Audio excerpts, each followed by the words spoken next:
The courtroom was packed that cold November morning. The murmurs of the crowd echoed off the polished wooden benches, where journalists, curious onlookers, and officials anxiously awaited the start of a hearing already described as one of the most unusual in the city's history. At the center of it all, Judge William Harper adjusted his glasses, his skeptical gaze fixed on the most unconventional defendant he had ever encountered, a German shepherd named Buddy. Buddy sat proudly in the middle of the courtroom, his posture straight, his amber eyes keenly observing the room. There was something about him, something beyond the ordinary. He wasn't just a dog. He was the heart of a story that had already touched thousands. Camera flashes flickered nonstop as whispers spread across the courtroom. People trying to make sense of how this animal had become the focal point of such a deeply emotional and, frankly, polarizing legal battle. To Buddy's left sat Emily Caldwell, his owner, her face tense and etched with worry. Her hands trembled as she clutched a faded photograph, a picture of her and Buddy from a happier time. Across from her, Thomas Blake, the opposing lawyer, stood confidently, his smug expression all but announcing his certainty of victory. To him, this was a mere formality. After all, who would take a case about a dog seriously? But then, something extraordinary happened. As Judge Harper struck his gavel to officially begin the hearing, Buddy slowly rose from his spot. His movements were deliberate, almost calculated, as he walked toward the center of the courtroom. The noise died instantly. All eyes were locked on him. The cameras stopped flashing. The lawyers froze with papers in hand, and the entire room seemed to collectively hold its breath. Buddy paused, turning to face Emily. His piercing gaze locked onto hers, and he let out a deep, resonant bark. It wasn't just a sound. Carried meaning, something unspoken yet profound. Emily's hand shot to her chest as tears welled up in her eyes. The photograph in her trembling fingers fell to the floor. Her breath hitched as she stared at Buddy, her face a portrait of raw emotion. "What's he doing?" someone whispered from the gallery. Buddy turned again, his eyes now fixed on the judge. His posture, his presence. It was as if he were trying to communicate something beyond the limits of language. The room grew heavier with anticipation. At that moment, it became clear to everyone in the courtroom. This wasn't just a legal fight over the custody of a dog. It was something far greater. Buddy's actions were a reminder of the profound, often unexplainable bond between humans and animals. A bond that no court ruling could ever fully define. What no one knew yet was that Buddy's next move would change everything. The tension in the courtroom was palpable. Emily could feel her heart pounding as she kept her eyes locked on Buddy, who now stood silently in the center of the room. Judge Harper cleared his throat, attempting to regain control of the proceedings. "Let's begin," he announced, his voice carrying authority. But even he seemed rattled by the dog's commanding presence. Thomas Blake rose from his seat, smoothing out his expensive suit. "Your Honor," he began, his tone dripping with confidence. "This is a simple matter. Buddy, though undoubtedly a remarkable dog, is merely an animal. He belongs to my client, Mr. Douglas Everett, who has every legal right to him." He gestured toward a man seated at his table. Douglas was tall, his face stoic, but his eyes betrayed a flicker of unease. Emily felt a wave of anger rise within her. "That's not true," she burst out, unable to contain herself. The judge raised a hand to silence her. "Miss Caldwell, you'll have your turn to speak. Please let Mr. Blake continue." She sank back into her chair, her hands clutching the edges of the table as if it were the only thing grounding her. Blake continued, pacing confidently. "Buddy was trained extensively by Mr. Everett for security purposes. He's a valuable working dog and was never meant to be a household pet. Ms. Caldwell's claim that Buddy is like family is irrelevant under the law. This is a matter of ownership, not sentiment." His words hung in the air, cold and calculated. At the mention of the word ownership, Buddy's ears perked up. His head tilted slightly as if he understood. Emily's stomach churned. How could they reduce him to property? She thought back to the day she first met Buddy, a trembling, malnourished pup left abandoned near her small-town veterinary clinic. From the moment she had taken him in, their bond had been undeniable. He wasn't just a dog. He was her protector, her friend, her lifeline during the darkest moments of her life. As Thomas Blake took his seat, the judge turned to Emily's attorney, Caroline Reese. "Ms. Reese, your opening statement." Caroline stood, her expression calm but resolute. "Your Honor, this case isn't about ownership. It's about loyalty, trust, and love. Buddy isn't just a dog. He's a hero." Her voice softened as she gestured toward the German Shepherd. "And by the time this trial is over, I believe everyone in this room will see that." Buddy sat still, his intelligent eyes scanning the room, as if he, too, understood that this was no ordinary battle. The courtroom had yet to hear the full story, how Buddy had changed Emily's life and why this trial was about more than just who he belonged to. And though the judge remained impassive, the spark of curiosity in his eyes hinted that he, too, wanted to know. What made Buddy so special? Emily sat at the table, her mind racing as Caroline prepared to present their side of the case. Her eyes drifted to Buddy, who remained calm and steady despite the tension in the room. She couldn't help but think back to the day he entered her life. A memory so vivid it felt as if it had happened just yesterday. It was a blistering summer afternoon when she first saw him. Emily had been closing up her small veterinary clinic in Fairview, a quiet town on the edge of the mountains.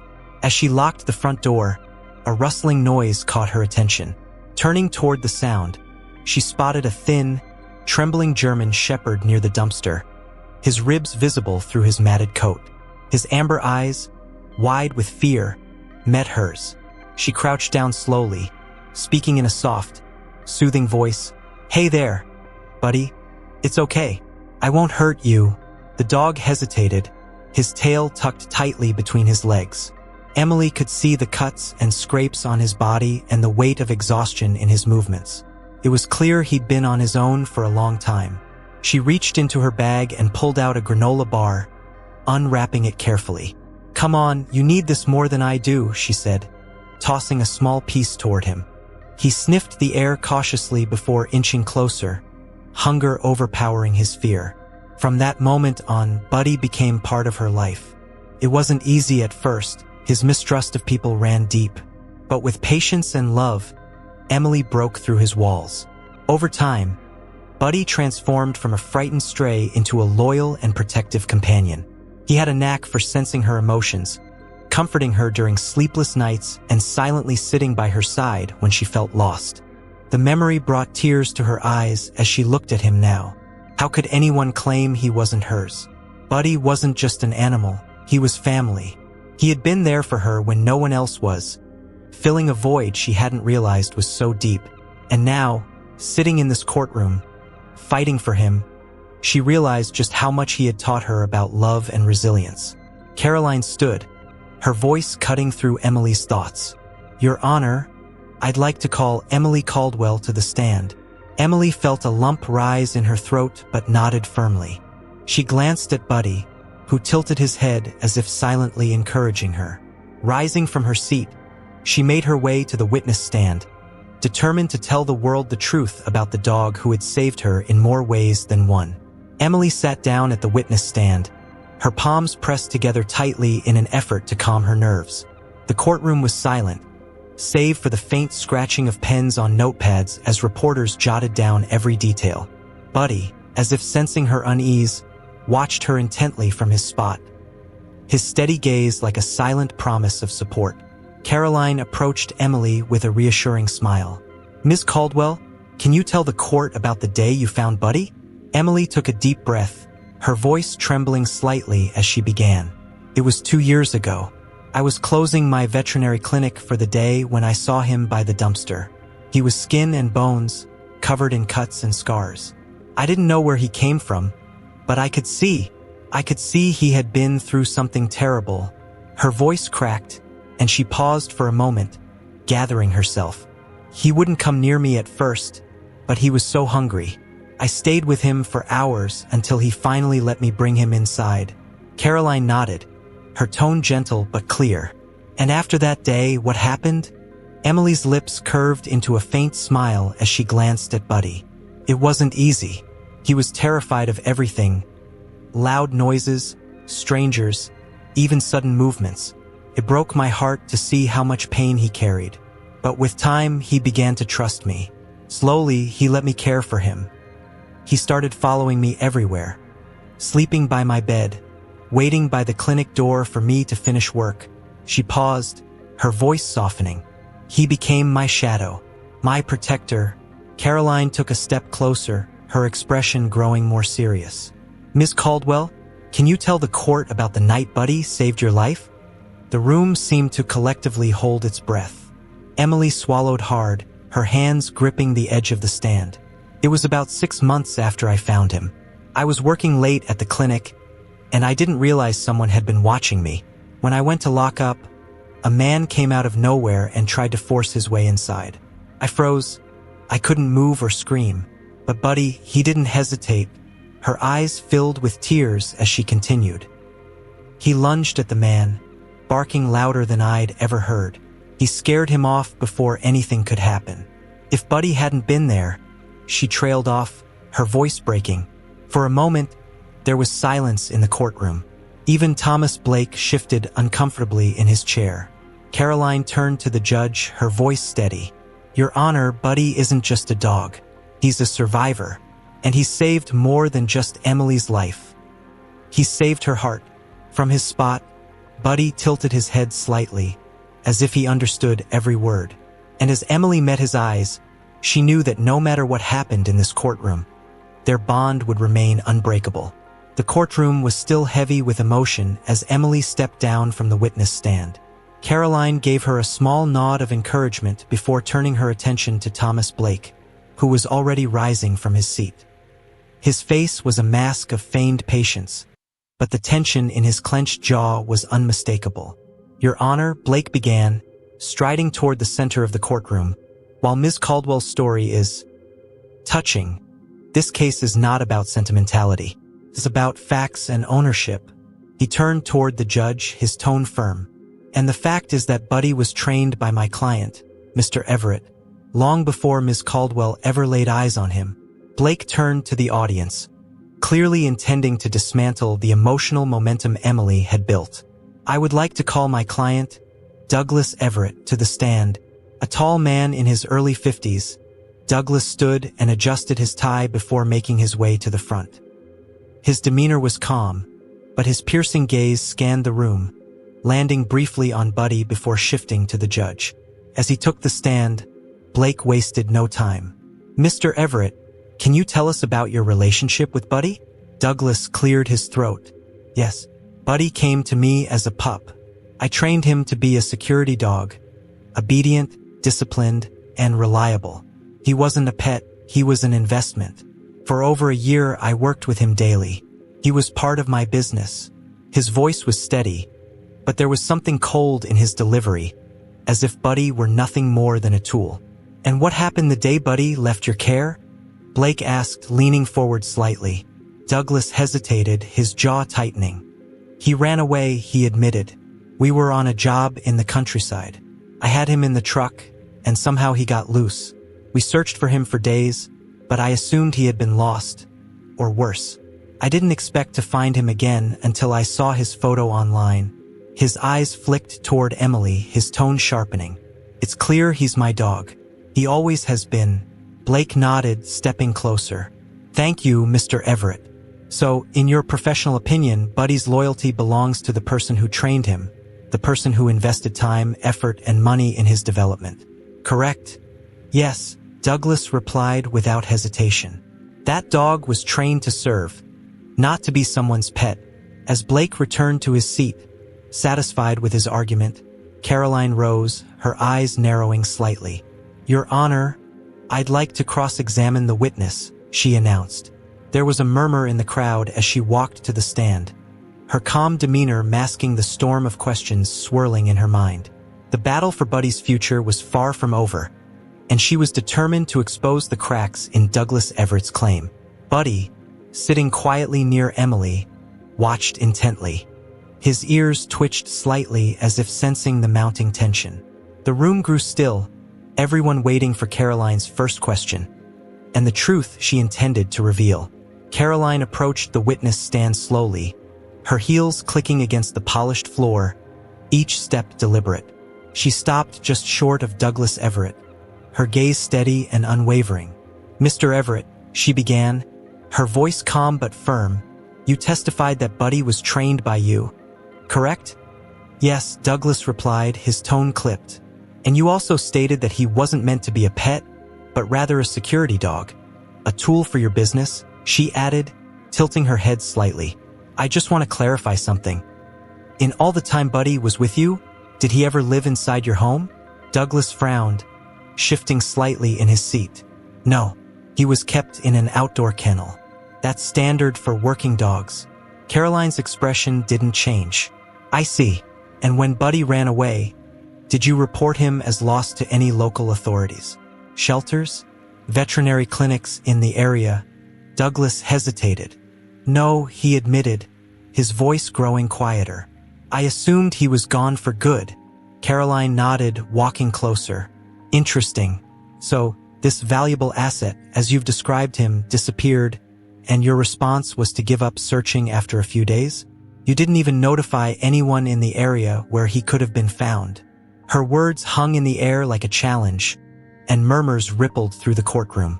Douglas straightened in his seat, his jaw tightening. "I did what I could. It's not my fault he ran off." Caroline raised an eyebrow, as if waiting for him to realize the weight of his own words. "You did what you could," she repeated softly, then turned to the judge. "Your Honor, let's contrast that with what Ms. Caldwell did when she found Buddy. She didn't see a tool or an investment. She saw a life worth saving. She spent hours gaining his trust, weeks rehabilitating him, and months nurturing him into the dog we see today."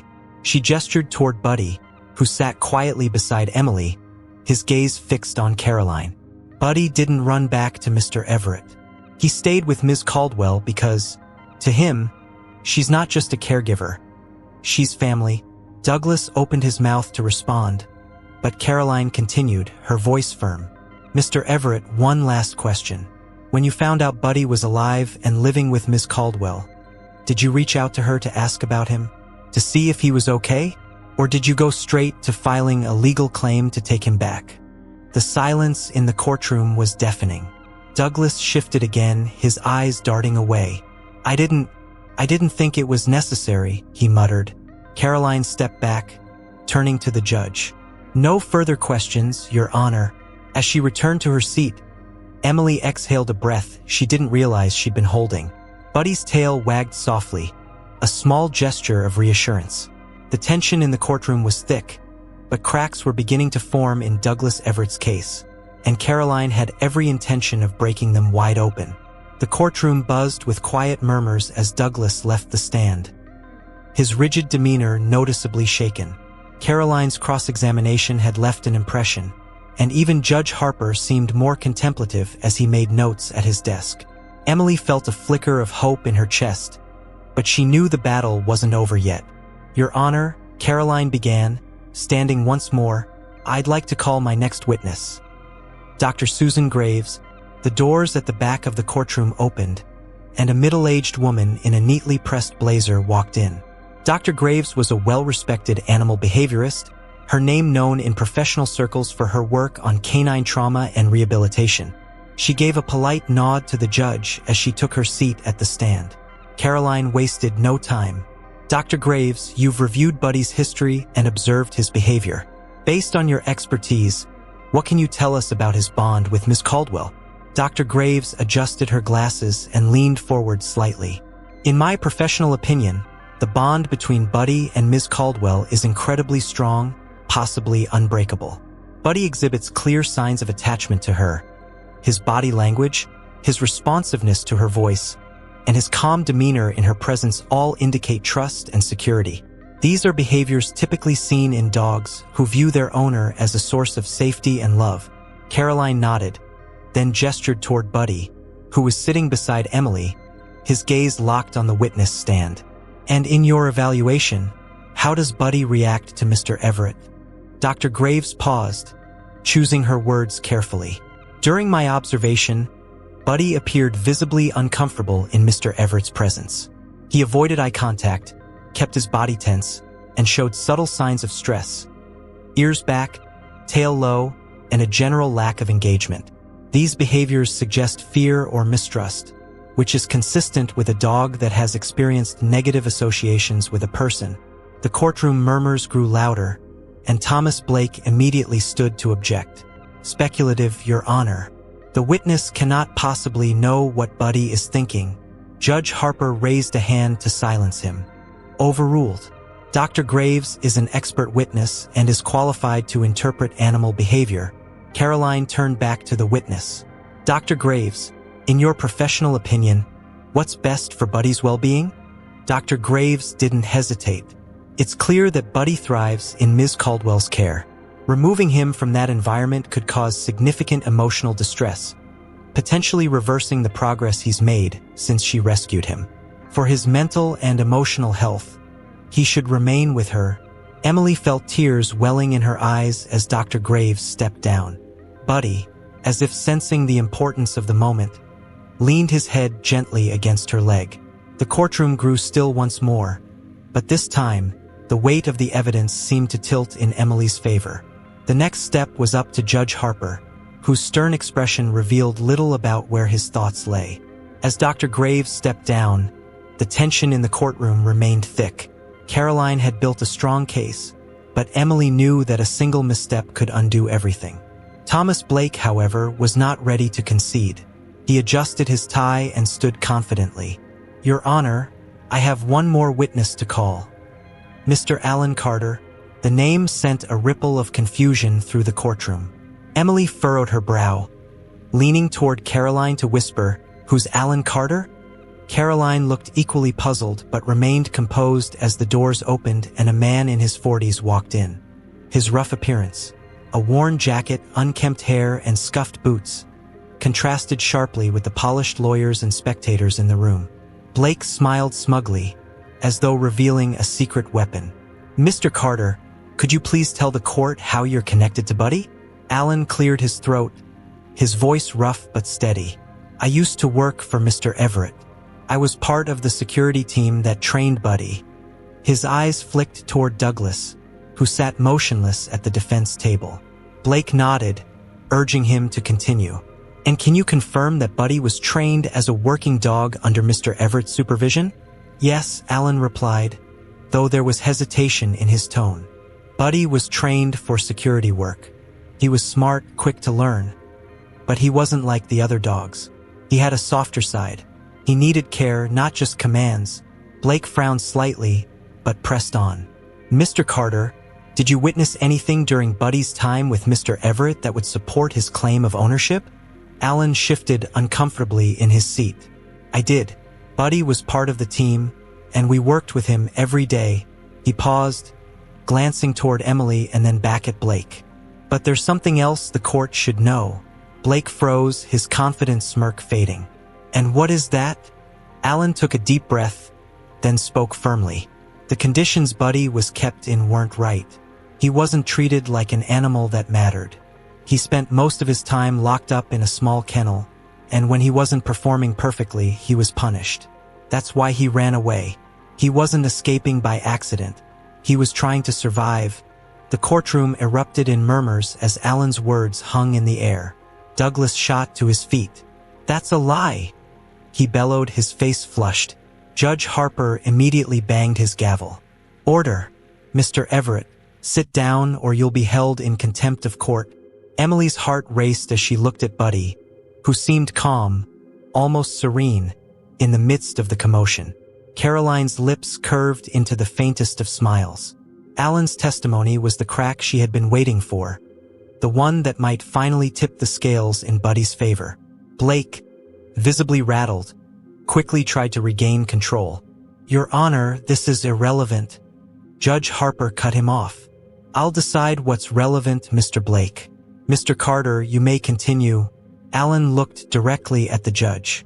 All I'm saying is that Buddy wasn't treated like he deserved to be. Emily gave him what no one else ever did. Love. For the first time, Douglas looked uncertain. The courtroom was silent, every person hanging on what might happen next. The tide was shifting, and Emily could feel it. Alan Carter's testimony lingered in the air like a storm cloud, leaving the courtroom buzzing with tension. Thomas Blake stood quickly, clearly eager to regain control of the narrative. "Your Honor, the defense would like to recall Mr. Everett to address these accusations," he said, his voice steady but with an edge of urgency. Judge Harper gestured for Douglas Everett to return to the stand, and the man rose slowly, his stiff movements betraying his discomfort. Blake wasted no time. "Mr. Everett, you've just heard Mr. Carter accuse you of keeping Buddy in poor conditions and punishing him unfairly. Do you have a response to these claims?" Douglas cleared his throat and leaned into the microphone, his expression hard. "I ran a professional operation. Security dogs need structure and discipline. Alan Carter doesn't know what he's talking about. Buddy was never mistreated. He was trained to be tough because that's what the job requires." His tone was cold, calculated, as if the explanation should end the matter entirely. Caroline rose from her chair, signaling her turn to cross-examine. Her movements were calm and deliberate as she approached the stand. "Mr. Everett, you've stated that Buddy was part of a professional operation, but do you believe a kennel and leash corrections were enough to fulfill his emotional needs?" she asked, her voice sharp but controlled. Douglas's jaw tightened, and his response came curt. "He's a dog, Ms. Reese, not a person. He didn't need emotional coddling. He needed structure." Caroline tilted her head slightly, studying him. "And yet Buddy ran away from you, didn't he? Not because of an accident, as you've claimed, but because something was missing. Dogs are loyal by nature, Mr. Everett. If he truly trusted you, why didn't he stay?" Douglas faltered for a moment, his lips parting as if to argue, but no words came. The silence was damning, and the murmurs from the gallery grew louder. Emily watched, her hands clutching the edge of the table as Buddy pressed his head gently against her knee. The court had heard Douglas's defense, but his cold, detached demeanor told the real story. Caroline stepped back, her gaze unwavering. "No further questions, Your Honor," she said, her voice firm. The momentum had shifted, and everyone in the room could feel it. The truth was becoming impossible to ignore. Buddy belonged with Emily. The courtroom was silent, the kind of silence that seemed to hold the weight of every word spoken throughout the trial. Judge Harper sat back in his chair, his expression unreadable as he flipped through his notes. His gavel rested on the desk beside him, untouched, as if he were delaying the moment of finality. Emily's heart pounded in her chest as she placed a hand on Buddy's head. The dog remained calm, his steady eyes fixed on the judge as though he, too, understood the gravity of the moment. Judge Harper cleared his throat, and the entire courtroom seemed to lean forward. "This has been one of the most unique and difficult cases I've presided over in my years on the bench," he began, his voice measured and deliberate. "On one hand, Mr. Everett's claim of legal ownership is supported by the fact that he trained Buddy and invested in him as a working dog. On the other hand, the evidence presented has made it abundantly clear that Buddy's physical and emotional well-being is tied to Ms. Caldwell's care. This court cannot ignore that." He paused, his eyes shifting between Douglas and Emily. "Mr. Everett, while I understand the nature of your work and your view of Buddy as an asset, the conditions under which he was kept and the testimony provided by Mr. Carter paint a troubling picture. Buddy didn't simply run away. He fled a situation that was detrimental to him. And since that day, Ms. Caldwell has shown nothing but devotion, care, and love for this animal.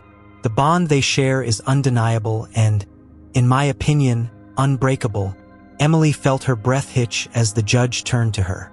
"For those reasons, I am ruling in favor of Ms. Caldwell. Buddy will remain in her custody, where his best interests are most assuredly met." He picked up the gavel and struck it once. "This case is dismissed." The courtroom erupted into murmurs as the decision sank in. Emily let out a shaky breath, tears streaming down her face as she wrapped her arms around Buddy. The dog responded immediately, nuzzling into her as his tail wagged furiously. Across the room, Douglas sat frozen, his expression unreadable before he abruptly stood and left the courtroom without a word. Caroline turned to Emily with a smile. placing a reassuring hand on her shoulder. "You did it," she whispered, but Emily shook her head, her gaze fixed on Buddy. "No," she said softly, wiping her tears. "We did it." For the first time in months, Emily felt a weight lift from her chest. Buddy was hers to keep. Forever.